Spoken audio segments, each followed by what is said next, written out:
Bijapur guest house में BJP core committee की बैठक जारी है। CM Trivendra Bijapur guest house से निकले हैं और सीएम आवास के लिए वो बाहर निकले हैं। प्रदेश प्रभारी दुष्यंत कुमार, डॉक्टर रमन सिंह भी मौजूद हैं। राज्यसभा सांसद नरेश बंसल, प्रदेश अध्यक्ष बंशीधर भगत भी साथ में मौजूद हैं। तो कोर कमेटी की बैठक जिस तरह से आज सुबह से ये खबर निकल के आई, उत्तराखंड के सियासी पटल पर एक भूचाल देखा जा सकता है, या यूं कहे हलचल तो देख रहे हैं। जहां विधानसभा का सत्र, बजट सत्र 9 तारीख तक चलना था, उसे स्थगित कर दिया गया और आनन फानन की स्थिति ही कहेंगे, जहां पर तमाम कार्यकर्ता, तमाम सदस्य इस कोर कमेटी में बैठक लेने के लिए जहां थे जैसे थे, उन्हें वापस देहरादून बुलाने के संकेत दिए गए और वो पहुंच भी गए हैं। और ये कोर कमेटी की बैठक चल रही है। इस बैठक के भीतर क्या चल रहा है ये बेहद अहम है, क्योंकि इस बैठक पर सबकी निगाहें टिकी हुई हैं। 2 राष्ट्रीय स्तर के पर्यवेक्षक आए हुए हैं और राष्ट्रीय स्तर से पर्यवेक्षक का आना ये इशारा करता है कि क्या ये बस कोर कमेटी की मजबूती के लिए एक सामान्य सी बैठक है, या फिर इस बैठक से कोई आमूल-चूल परिवर्तन का संकेत भी मिलता है। तो इस पूरी खबर पे एबीपी गंगा की नजर बनी हुई है। चलिए सीधा रुख करेंगे। हमारे ब्यूरो चीफ अजित राठी लगातार हमें अपडेट दे रहे हैं और इसके साथ अविनाश भी दिल्ली से हमें जानकारी दे रहे हैं। सबसे पहले रुख करते हैं अजित जी का। अजित, ये बताइए कि किस तरह की और जानकारी मिल पा रही है इस मीटिंग से, इस बैठक से जुड़ी हुई। स्नेहलता, देखिए मीटिंग 4:30 बजे शुरू हुई थी और अभी भी मीटिंग कंटिन्यू है। लेकिन एक नया घटनाक्रम, एक नया डेवलपमेंट ये हुआ है कि मुख्यमंत्री ने ठीक 5 से 6 मिनट पहले कोर कमेटी की मीटिंग को छोड़ दिया है और वो कोर कमेटी की मीटिंग से निकलकर अपने आवास पर चले गए हैं। और इस मामले को किस तौर पर देखा जाए, ये एक अलग विश्लेषण करने की बात है। लेकिन ये घटनाक्रम है कि जिस कोर कमेटी के मेंबर मुख्यमंत्री हैं, उस कोर कमेटी की मीटिंग को बीच में ही छोड़कर वो अपने आवास पर चले गए हैं।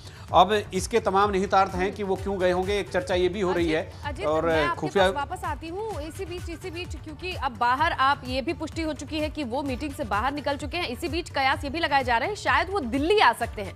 दिल्ली से जानकारी देंगे अविनाश। अविनाश, ये बताइए, जैसी सुगबुगाहट है इस खबर में, कितना दम है? ये क्या सच हो सकता है कि उनको दिल्ली बुलाया जाए आनन फानन?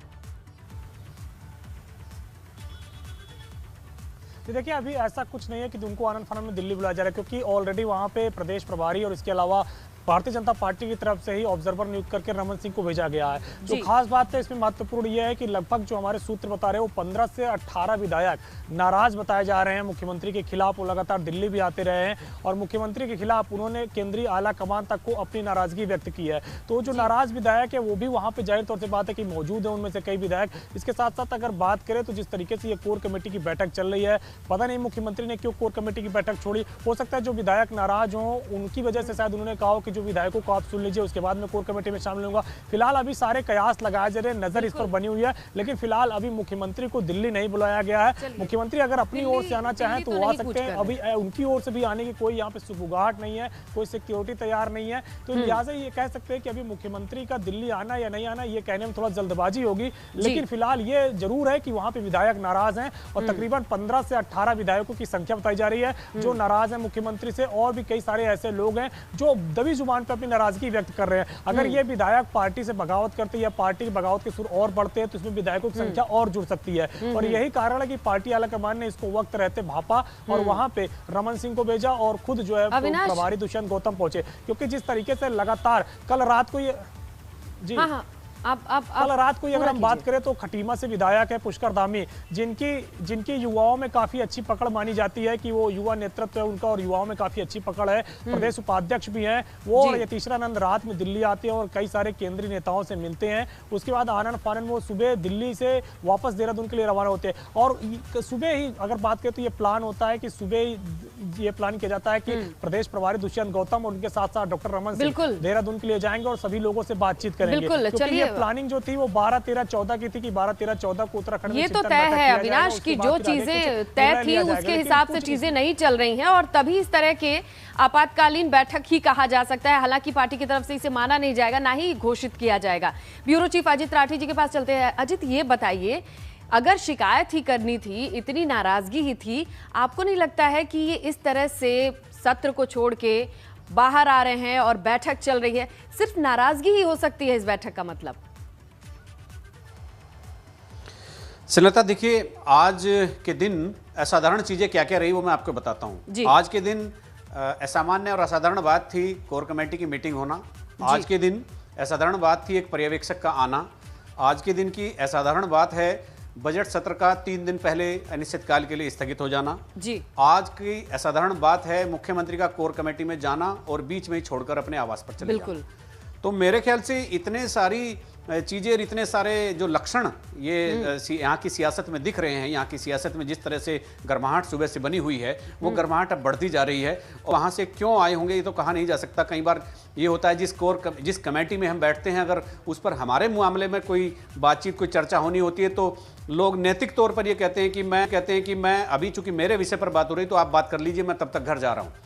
अच्छा। लेकिन एक चर्चा ये भी आ रही है कि जो खुफिया विभाग है उनसे जानकारी मिल रही है कि वो दिल्ली जा भी सकते हैं। लेकिन जब जैसा मेरे साथी बता रहे हैं अविनाश, तो वहाँ दिल्ली से कोई बुलावा नहीं है, तो जाहिर तौर पर उनकी बात अभी पुष्ट होनी चाहिए और वो वहाँ से दिल्ली से जानकारी दे रहे हैं। लेकिन फिलहाल जो चीजें मैंने आपको बताई है वो सारी चीजें असाधारण हैं।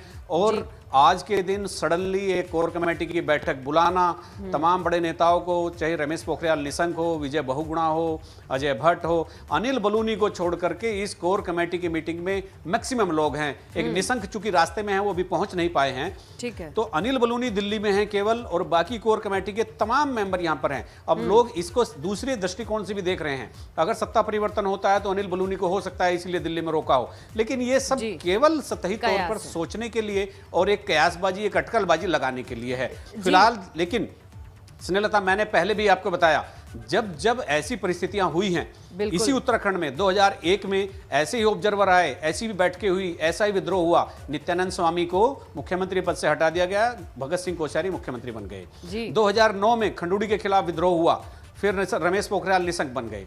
2011 में निशंक के खिलाफ विद्रोह हुआ तो फिर खंडूड़ी दोबारा मुख्यमंत्री बन गए।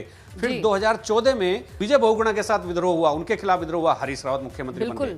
तो ये जो आज का जो नजारा सुबह से यहाँ चल रहा है, बड़ा दिलचस्प कह सकते हैं, एक अध्याय रहा है कि चीजें ऐसे एकाएक और बदलाव की ओर कभी भी करवट बदल देती हैं। देखते हैं इस बदलाव पे नजर। बहरहाल तो इस मीटिंग पे नजर बनाए हुए हैं हमारे सहयोगी और ब्यूरो चीफ।